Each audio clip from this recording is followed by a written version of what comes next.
ఈరోజు నాకు ఈ ప్రజెంటేషను ఈ యొక్క స్లైడ్ చూస్తూ ఉంటే ఆనాడు పెద్దలు సిడబ్ల్యూసి మాజీ సభ్యులు కేసీఆర్ గారికి సాగునీటి విషయంలో ఎన్నో సందర్భాలలో తెలంగాణ ప్రజలకు చాలా విషయాల్లో మనకు దిశానిర్దేశం చేసిన ఆర్ విద్యాసాగర్ గారు గుర్తొస్తూ ఉన్నారు.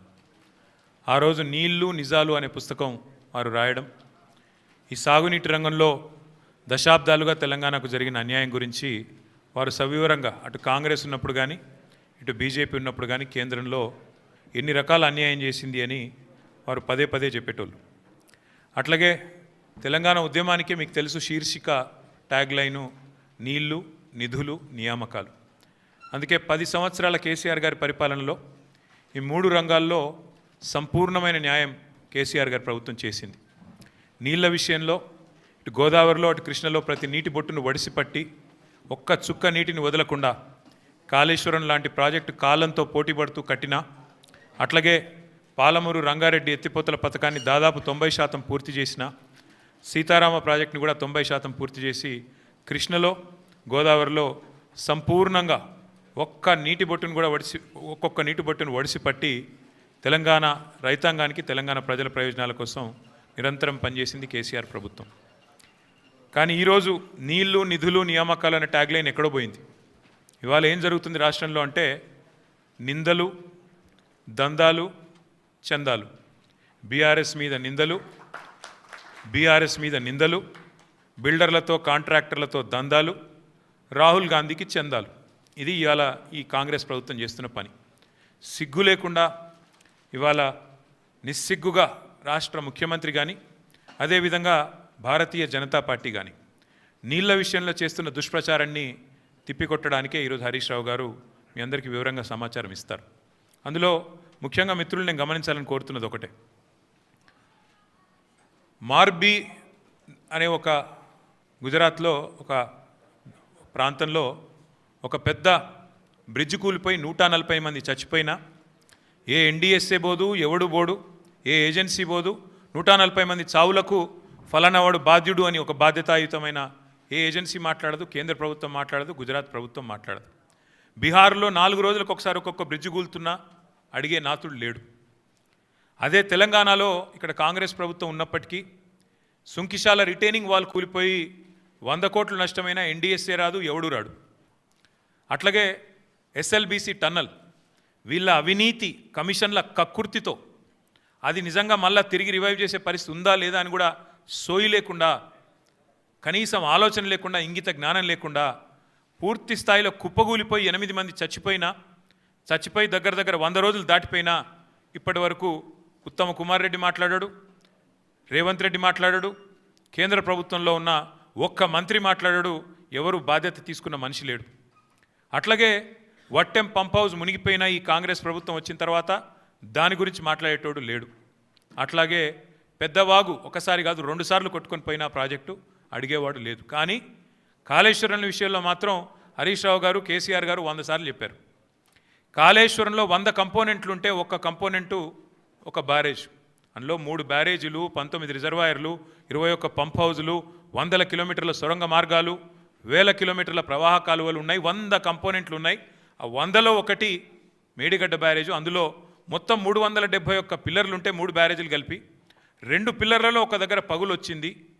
దాన్ని పట్టుకొని దున్నపోతూ ఈనింది అని కాంగ్రెస్ వాడంటే దుడ్డెను కట్టేయమని బీజేపీ వాడు 2 రోజుల్లో ఎన్డీఎస్ఏ రిపోర్ట్ అని వడ్డించి ఎన్డీఏ రిపోర్ట్ బీజేపీ ఆఫీస్లో తయారు చేసి ప్రజల్ని భ్రమింపజేసే ప్రయత్నం చేసినారు. దానికి తిరుగులేని విధంగా ఎల్ఎన్టీ అనే సంస్థ ఏ సంస్థనైతే పార్లమెంట్ భవనం కట్టిందో, ఏ సంస్థనైతే కాంగ్రెస్ పార్టీ కేంద్ర కార్యాలయం కట్టిందో ఆ సంస్థ మొన్ననే స్పష్టంగా చెప్పింది, ఈ నివేదికను మేము తిరస్కరిస్తున్నాం, ఎన్డీఎస్ఏ రిపోర్టు ఇది చెత్తబుట్టలో పడేయడానికి తప్ప ఎందుకు పనికిరాని రిపోర్ట్ అని చెప్పినారు. అట్లాగే ఆ సంస్థనే ఏ సంస్థనైతే నేను అడుగుతున్నా రేవంత్ రెడ్డిని, ఏ సంస్థనైతే మేడిగడ్డ బ్యారేజ్ కట్టిందో ఆ సంస్థ నిజంగానే పనికిరాందైతే మరి కాంగ్రెస్ పార్టీ కార్యాలయం కూడా ఆ సంస్థతో ఎందుకు కట్టించినామని నేను అడుగుతా ఉన్నా. కాంగ్రెస్ పార్టీ కార్యాలయం కూడా తెలంగాణకి వెళ్ళిపోయిన మూటలతోనే కట్టిరు, మీరు అందరికి తెలుసు అది. అందుకే మేము అనేది ఇవాళ వాస్తవాలు తెలియజెప్పడానికి తెలంగాణలో జరుగుతున్న దుష్ప్రచారం 2 పార్టీలు ఒకటై కాంగ్రెస్ బీజేపీ కుమ్మక్కై ఇవాళ దున్నపోతు ఈనిందని ఒకడంటే దుడ్డెను కట్టేమని ఇంకోటి అన్నట్టుగా ఇద్దరు ఒకటై నీళ్ళిచ్చిన కేసీఆర్ మీద, నీళ్ళిచ్చి కన్నీళ్లు తుడిచిన కేసీఆర్ ప్రభుత్వం మీద అభాండాలేసే ప్రయత్నం ఏదైతే చేస్తున్నారో, కమిషన్ పేరిట ఏదైతే నాటకాలు ఆడుతున్నారో, ఆ విషయంలో వాస్తవాలు బట్టబయలు చేయడానికే ఇవాళ హరీష్ రావు గారిని నేనే కోరినా. మీరు దయచేసి చెప్పాలి, మీరు ఎందుకంటే మీకున్న అనుభవం ఎవరికీ లేదు. కానీ ఇది ఈ పరంపరలో మొదటిది ఈరోజు ఈ మీటింగ్. నేను హరీష్ రావు గారిని కోరుతా ఉన్నా, ఇక్కడే కాదు, నేను మొన్ననే డాలస్లో తర్వాత లండన్లో చాలామంది ఎన్ఆర్ఐ మిత్రులను కలిసిన. వాళ్ళందరూ అంటున్నారు, అన్న మాకు కూడా చెప్పండి వివరాలు, మాకు కూడా చెప్పండి విషయాలు, మాకు కూడా చెప్తే మేము కూడా సోషల్ మీడియాలో చెప్తామన్నా, ప్రచారం చేస్తాము. ఈ విషయంలో ప్రభుత్వం ఒకడేమో మరి బట్టగాల్చి మీదేస్తుంటే ఇంకోటి దానికి తానా అంట తందానా అంటున్నాడు. కాంగ్రెస్ వాడు బీజేపీ వాడు ఇద్దరు కలిసి తెలంగాణ బొండిగా విసికే ప్రయత్నం చేస్తున్నారు.